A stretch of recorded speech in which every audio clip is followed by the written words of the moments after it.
Today we're diving into all the buzz around the recent bearish engulfing candle on the S&P 500.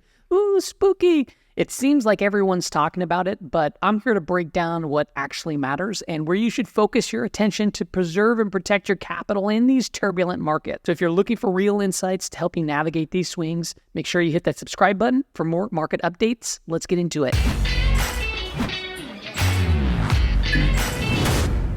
Welcome back to the show, everybody. Holy moly, my feed, my For You page has been getting bombarded by this bearish engulfing pattern and how it looks so similar to July 11th.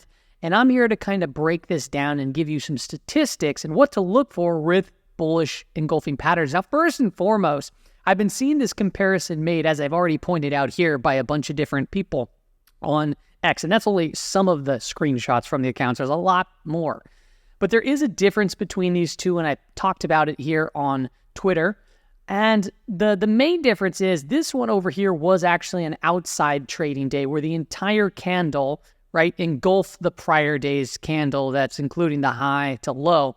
And this bearish engulfing candle was not an outside day. It was just the body of the candle. So if I drew out a little candlestick like this, right, like that, it was the body of the candlestick is what covered the prior day's body. And I went ahead and I wanted to point out, because for some reason, like now all of a sudden these matter, but I'm pointing out here 15, 16 times that we've seen other engulfing candles. And my thought here is simple. It's you don't know what's going to occur next. So it's important to know kind of the statistics behind these specific patterns and if you can develop an edge. Now, typically these are known to be reversal type candles. So when you only highlight this right here and this right here and you say, oh my gosh, it looks so similar, and you say, oh my gosh, we're going to run into the same thing. And then if you end up being right about it, you say, see, but try doing that time and time again using that same methodology. It's not going to happen like that. So I'm going to give you very specifics in what actually caused this sell-off and that sell-off. And it's much more than just an engulfing candle. Now, when we're talking about bearish engulfing candles, the only person that you should probably listen to on this topic is Thomas N. Bulkowski. Why? Because he has the book Encyclopedia of Candlestick Charts, and he did a complete just like overhaul on statistics of each of these candlestick patterns. Now, there's three tidbits that say that he pointed out, saying, because this is one of the more popular reversal patterns, but he said that they really work better with these three trading tidbits.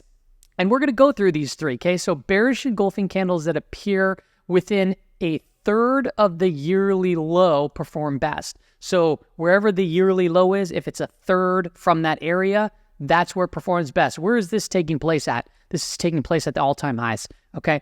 Select tall candles. So tall candles mean it's just a large candle. Like, for example, this one was pretty extended. This one was pretty extended. This one, not so much. But we'll go ahead and say that that is a tall candle because it actually did have some good volume behind it, whatever the case. So we'll give that one to the bears. Then the next one says trade upward retracements in a downward price trend. So what does this mean? It means that the bearish engulfing candles from his research works better when the market is in a downtrend and it comes up, and then price does a bearish engulfing candle like so, and then you can have continuation to the downside. That's the opposite of what's going on here. So this definitely changes the statistics on how frequent it works. He pointed out that about 79% of the times that it does work out. And then other people that did other research say it's about 57% of the time. But if you include these three elements, well, I don't know what the statistics are from there.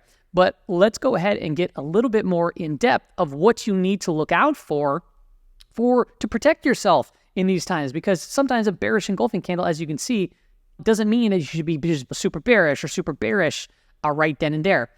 Now, if I pull up the SPY, like I said, there was some good volume on this day, so that counts as a distribution day. And now we have about 1, 2, 3, and I'll call it 4 distribution days within the last 20 plus days of trading. So the distribution days are starting to build up on the SPY. So there's no reason why we can't potentially have a reversal. But there's something more important that I want to pay attention to, and we talk so much about on this show, but I keep talking about it because it's that important, and I want people to understand when it happens. So what am I talking about? Well, take a look here. I'm not even looking at, I don't even need to look at a candlestick chart to know of when to get in, or when we go into a negative territory and when we get out of it. So if without even looking at this, this is when we go into what's called negative gamma territory, and this is where we get out of it. Now notice here, the bearish engulfing candle was here, but actually the selling took place really on this day and the day prior. That's when things kicked off. And this is why it's so critical to understand a little bit more aspects of how the market works. So what I'm pointing out here is, once again, when we reach into negative gamma territory, and this is what I mean about the flip line, which will update you on where the current flip line is, because for all we know, we're going to cross underneath the flip line in the near future, and we may see volatility pick back up and draw out another one of these red boxes. Actually, if you look here, this is going back to July of the prior year. We went into negative gamma territory here in the VIX index. It spiked. You went into it again here in September. The VIX spiked. The beginning of the year saw a little bit of an uptick right here. And then even in July, going into all that crazy price action that we saw in the month of August, going into August right here, those 3 crazy days when I was out on vacation, this was all giving us warnings from July 18th, I believe it was. Okay. Now, more specifically, what is the gamma flip line? The gamma flip line lets us know when the S&P 500 is in positive gamma territory or negative, right? So if the flip line's here and the price action's above it, we're in positive gamma territory. If it crosses down underneath it, we're in negative gamma territory. What does that mean as far as sell-offs go? It doesn't necessarily mean we're going to sell off, but what happens is, in those conditions of the market, you have selling into selling. That's what dealers are doing, then buying into buying. And this increases volatility. And it's typically a good warning sign to let your foot off the throttle. And if you're a swing trader like myself, I typically don't add much more exposure into the markets, and I end up just managing whatever I have currently on and look to add back exposure when we start to go back into positive gamma territory. I mean, just looking at this year so far, imagine if you were to get out here and then back in over here. You got out here and then back in over here. You got out here and then you got back in over here. You would have minimized yourself from losses like this, and you would have been able to capture the upside moves like such, which seems easier in hindsight, but it takes time to get used to these type of things, obviously. Now, where are we right now in accordance to the gamma flip line? The gamma flip line, as it stands right now, is about 57.70, and the S&P 500 is roughly at 58.50, and that happens to be a very, very important level here. It's a larger, what's known as a call wall, which there's a lot of concentration of traders. And you can see right here that 58.50 level. So it's typical to get pinned in and around these levels until we have some of this gamma or options expire. Okay, so as it stands right now, this is typically where volatility comes down, right? This is where dealers look to buy the dip and sell the rip. And we've been buying the dip, we've been selling the rip. We've been buying the dip, we've been selling the rip. We've been buying the dip, we've been selling the rip. We've been buying the dip, right? And that is what's been going on. And volatility has been obviously coming in slightly from its single day of crossing under the flip line a few trading days ago or so. Okay, so when I look at this flip line, it does update on a daily basis. It's dynamic. It's always changing. But I give these levels in the Discord in the mornings. Typically, it's not part of the service, but I do that, and I talk about it here on the Stock Market Brief shows. And there's a bunch of different services out there that you can look up if you want to do it as well. Okay, but the gamma flip line right now, we're currently above it. So when would I say, okay, now it would be the time to not necessarily be bearish, but maybe take your foot off the gas? And it would be if we start crossing under that. It's simple. It's as simple as that. Now, looking at the structure of gamma as it stands right now, give me a second here. 5,800, underneath this level, there's really not much going on here. And that is a little concerning. So I really want to see price hold kind of the zone of the gamma flip line, okay, in this 5,800. But if we start crossing underneath this area in this current context of the market, remember, markets always change and update, But if we start crossing underneath this, this is where volatility can really start to pick up. So I'm bullish above, but I'd be very cautious below these levels as it stands. Another tool that I like to look at is the intraday time frame of the 5-day moving average. And this is something that I learned from the trader Brian Shannon from one of his books on looking at technical analysis or using technical analysis on multiple time frames. And he had somebody develop this indicator for him, and I just liked it. He didn't share it, but just by looking at it, I'm like, I can code that. I can get that done really quickly. So I went ahead and did it, and it just shows you the visualization of when we're above an inclining 5-day moving average, when we're below a declining 5-day moving average, and then when it's kind of diverging from the moving average, meaning that if price action is above it, but the 5-day moving average is calculating down, right? It's still a cautionary time. And you want to look for periods where you see the higher, and by the way, this isn't like a signal to buy and sell. This is just a visualization to make it cleaner and easier to look at. But you can see we have the higher lows, right? We got back above it. Then you look for the breakouts, and then you be able to manage risk on your way up, and then also protect and preserve your capital on the way down if you were to get stopped out. Now, right now, the SPY is above a rising 5-day moving average. In fact, we came into it today and we started bouncing from it. The Qs, however, which is one of the leading index products, right? The NASDAQ 100, the growthier names, that actually is below its declining 5-day moving average, and it started to flatten out to turn down. And it got actually below the anchored VWAP from the recent run-up. So me personally says that what this is, the NASDAQ 100 needs to heal here, or it can drag the S&P 500 down with it. So right now, I'd be cautious on the NASDAQ 100. Meanwhile, the SPY still managed to hold it together in this current context. Then you look at IWM, and IWM's been showing strength, getting a little frothy up in these areas like it did on the prior episode, right? The Qs and the SPY got pretty frothy. We looked at the RSIs on all of these products, and it looked extended, and the market pulled in. No surprise.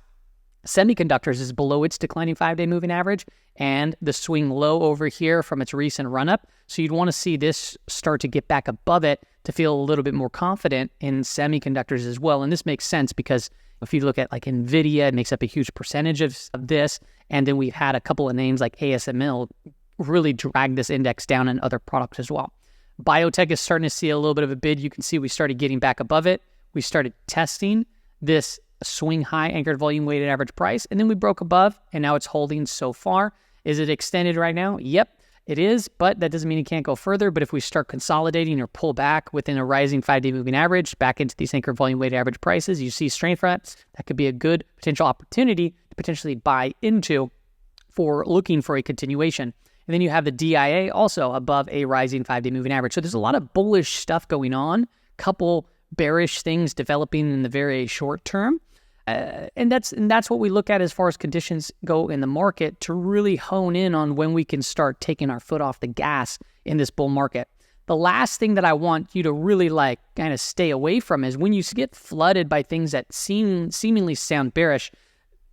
It doesn't mean that these people are wrong in pointing this out, but if you take into account this every single time it happens, you can miss out on a lot of opportunities.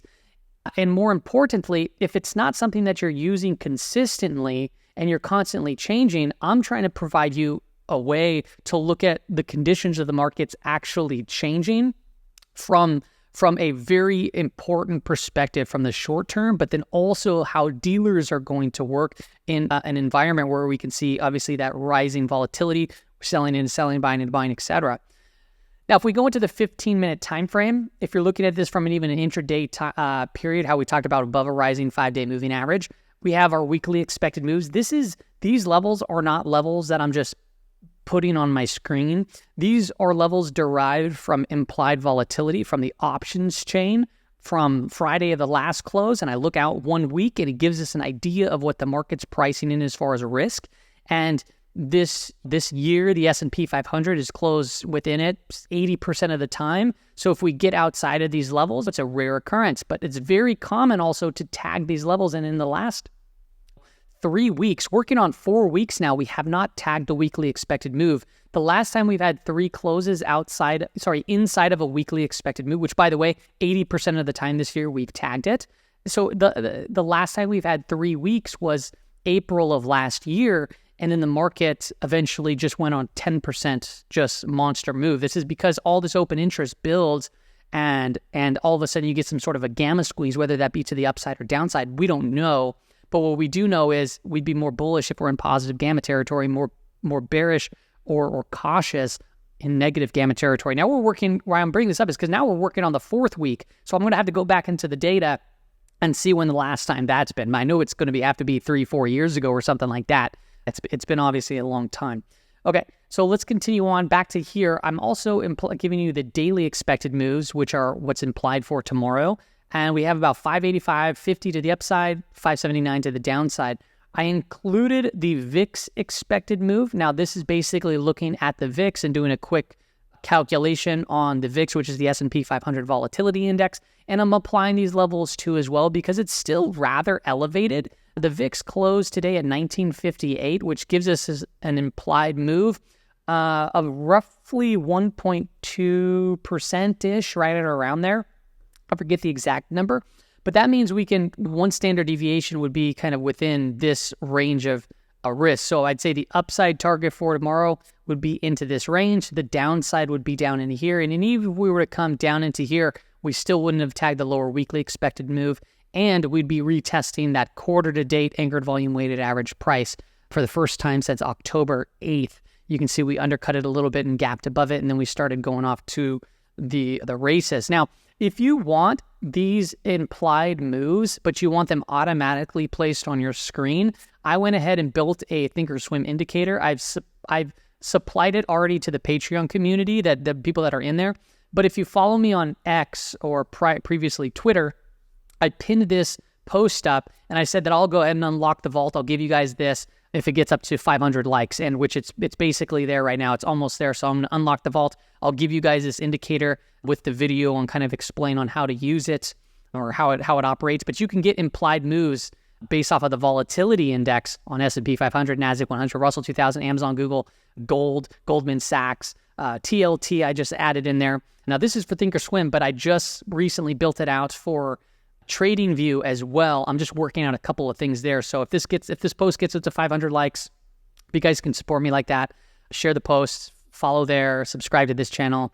I'll be unlocking that for everyone to use. Now, I used this today, actually. I used it on Apple specifically because Apple was selling off, and about 6:59 a.m., I noticed Apple was nearing its lower implied move, and I was looking for some strength first. Well, it didn't quite get down there, but we did see a little bit of a bounce. Then we saw this higher low, and then we saw kind of overcut and so forth, and I looked to trade it in and around this range and just hold it on for the remainder of the day and made a couple $100. How you use this product, completely up to you, but it did work out, and it did help within the context of such a big drawdown in a single day, but understanding that we had a 1.78% implied move anyway, and we almost reached it in the early trading session, offering up a good risk to reward if the market were to bounce. There's other indicators that I looked at, by the way. I was looking at market net flow, and notice when price was coming down here, market net flow was actually quite bullish. So I felt confident with having a long position intraday. Okay, let's look at some of the daily time frames. We did talk about SPY, and we talked about its implied moves for the week so far. Now, if this is the bearish engulfing, it starts pulling down, where can we potentially go to? I'd be paying attention to the lower weekly expected move. I don't know if it's going to get down there this week, next week, whatever. But if it does come down into this range, that's really kind of into this prior area where all this volume traded. And that's also in line with the anchored volume weighted average price from the prior swing low over here. And you can see that's held as support prior. I wouldn't really get too bearish until we cross down under here and we're in negative gamma territory. This is just another higher low as it stands. So a pullback like this, oh my God, big deal.